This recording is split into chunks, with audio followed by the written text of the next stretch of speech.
る紅茶。ちょまさ紅茶味のお菓子とか大好き。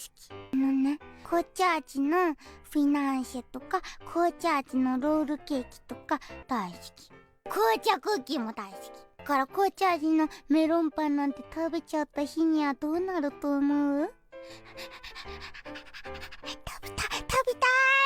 待って、くしゃみでしょ。ごめんなさい。知らない。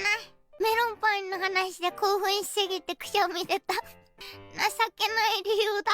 今朝くしゃみした方々の中で最も情けない理由に堂々のランクインしました。はい。